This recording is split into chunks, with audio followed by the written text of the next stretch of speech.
À force de vouloir envisager des mères parfaites, on établit un terrorisme de la perfection. Winnicott avait dressé un tableau amusant, énumérant les raisons pour lesquelles un enfant pouvait être agaçant pour sa mère. Agaçant, encombrant. Je n'ai pas apporté, mais il y avait des choses assez drôles, et c'est vrai qu'on a de temps en temps envie vraiment de se débarrasser de cet enfant qui nous encombre. Parce que une mère et un enfant, au fur et à mesure, ils sont deux, différents, et que l'amour est parfois encombrant, et que l'enfant doit savoir l'entendre sans se sentir rejeté. Alors, je vais vous parler d'une troisième partie, d'une troisième chose qui concerne la féminité à l'heure actuelle, et sur laquelle je crois que tout le monde devrait réfléchir.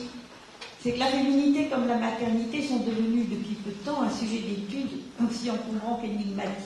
Les données nouvelles, indépendance, réussite professionnelle, viennent brouiller les pistes de ce phallique maternel, bien qu'en fait, la plupart des femmes voudraient les deux, un bébé et un boulot. Ce qui m'amène à évoquer les nouvelles maternités.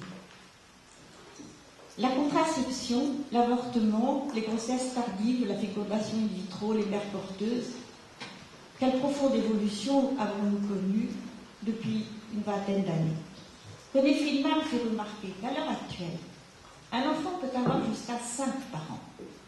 La mère biologique, qui peut être une mère porteuse. La mère sociologique, qui élève l'enfant. Le père biologique, qui peut être celui qui a juste donné son sperme. Et le père sociologique. Et, dit-il, je passe sur les pères spirituels. On perçoit à peine les conséquences de cette dissociation entre l'acte sexuel et la volonté de procréation. Là encore, qu'est-ce qu'on va faire les hommes?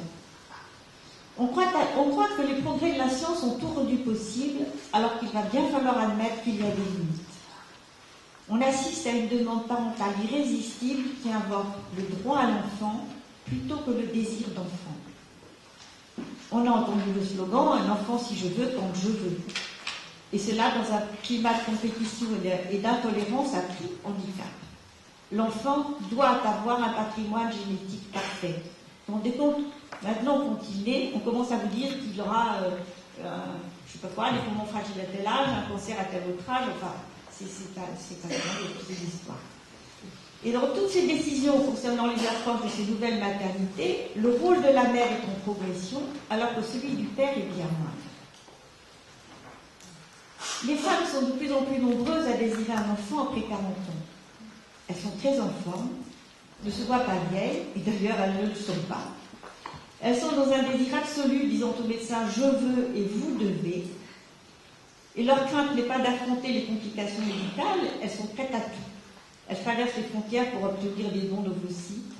Leur désir peut être sous-tendu par le besoin d'étayer l'existence d'un nouveau couple, ou la perception qu'après avoir mené une vie riche en expériences diverses, la seule chose qu'elles n'ont pas, c'est un enfant. Que cela leur manque, et que l'horloge biologique aidant, elles sont dans une urgence évidente. Elles ont souvent soigneusement sélectionné le père. Moi, j'ai entendu cette phrase, j'ai le papa qui va avec. Ça va le faire. On décèle une détresse à travers ce désir, quelque chose comme l'horreur de rester vide. Et nous sommes bien en face de ça. Comment ne pas les aider à accéder à ce désir, mais comment les aider également à assumer ce qu'elles vivent. La France est un pays, ça n'existe pas partout, où il existe des comités d'éthique, dans lesquels scientifiques, médecins, psychanalystes et politiques réfléchissent à ces éventualités proposées par des progrès scientifiques qui ont la force d'un rouleau compresseur. Parce que, je ne sais pas si vous vous rendez compte de l'allure à laquelle vont ces possibilités scientifiques. C'est ahurissant. Les risques d'eugénisme, mais ils sont déjà là au niveau du sexe et du handicap. Je me souviens qu'à Sainte-Anne, j'avais fait un jour un scandale, parce qu'on avait pris l'habitude, lorsqu'une malade avait droit à 8 ou 10 jours de sortie parce qu'elle se sentait mieux, peut-être une fois sur 10, elle revenait enceinte, parce qu'elle avait oublié la moitié de ses médicaments, dans lesquels il y avait forcément le contraceptif. Et on a pris l'habitude, quand elle arrivait, bon, elle est enceinte, et bon, on la fait avorter. Et puis un jour, j'ai fait remarquer que la personne dont on était en train de parler, ça allait faire la 4e fois qu'on l'avait avortée dans l'année.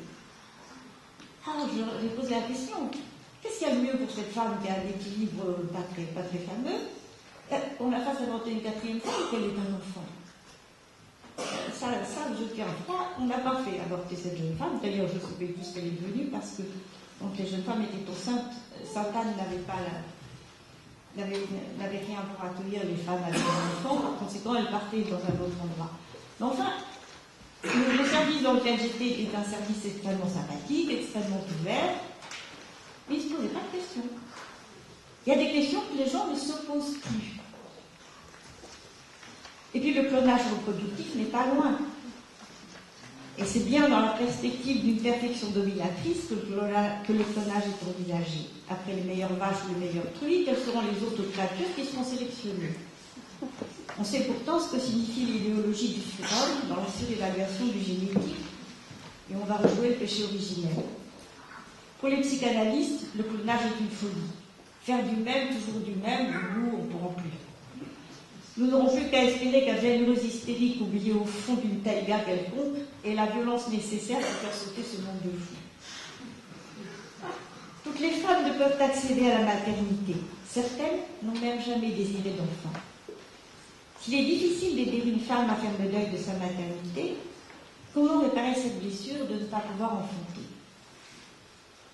Lors des différents détachements qu'elle a dû opérer étant enfant, il y a eu ce mouvement qui lui a permis de créer son propre monde, devenant ainsi créative, inventive, productive. Ce même mouvement qui permet d'éviter la dépression à celui qui renonce à ce que sa mère soit son unique objet d'amour. Son univers interne, au lieu de s'autodétruire, peut s'épanouir dans des directions très vastes. Joyce McDougall, qui est une vieille psychanalyste maintenant, mais que j'aime beaucoup, très ouverte, s'est penchée sur cette possibilité de pouvoir créer. Elle écrit « Nous avons tous le pouvoir de sublimer notre impossible désir.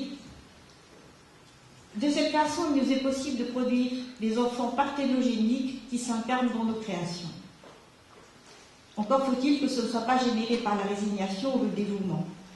C'est bien de dons personnels qu'il s'agit de mettre à profit, susceptibles d'apporter de la joie, de créer artistiquement, socialement ou dans toute autre direction. » C'est une femme, c'est Annick de Souzenel, m'a confié un jour avoir trouvé dans ses recherches hébraïques autant de joie qu'elle aurait pu en avoir dans une maternité à travers ses recherches, ses élèves, ses découvertes et ses publications.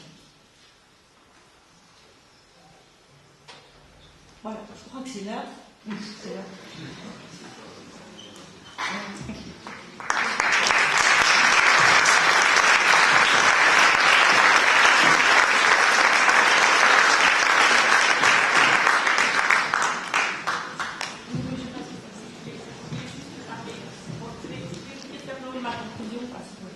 Parce que je suis bien consciente de n'avoir traité ici qu'une infime partie de ce que représente le fait d'être mère. Chaque fois que l'on fait un choix, on s'expose à l'abandon d'une multitude de chemins aussi passionnants les uns que les autres. Le désir d'être enceinte, le désir d'être mère, le désir d'avoir un enfant peuvent ne pas avoir le même sens et être vécus sous des registres différents par une même personne. Mais l'idée de maternité, je vous le disais au départ, est d'une telle profondeur, d'une telle variété que son exploration est presque impossible. La femme est un continent noir, disait Freud. On n'a pas fini de l'explorer. Et la femme n'est pas toute, a écrit Lacan. En effet, elle est convoquée par ce qui la lie à un homme, ce qui la lie à un enfant, ce qui la lie à elle-même, à son désir. Le champ de son désir est tellement vaste, tellement large qu'on a du mal à la saisir. Elle semble toujours attirée vers un ailleurs. Voilà, ça c'est un peu le mystère féminin. C'est ce qui vous fait dire à vous, messieurs, que nous sommes sur l'unité.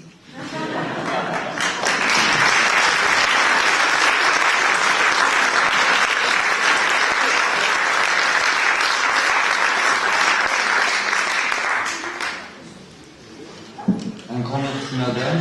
Si j'oserais, je dirais que vous avez peut-être quelques-uns des caractères irréductibles qui feraient que vous seriez père, parce que j'ai trouvé qu'il y avait beaucoup de force et de grandeur dans votre propos et également beaucoup d'humour. Vous nous avez permis de découvrir le syndrome du comptoir des cotonniers, c'est probablement une grande découverte.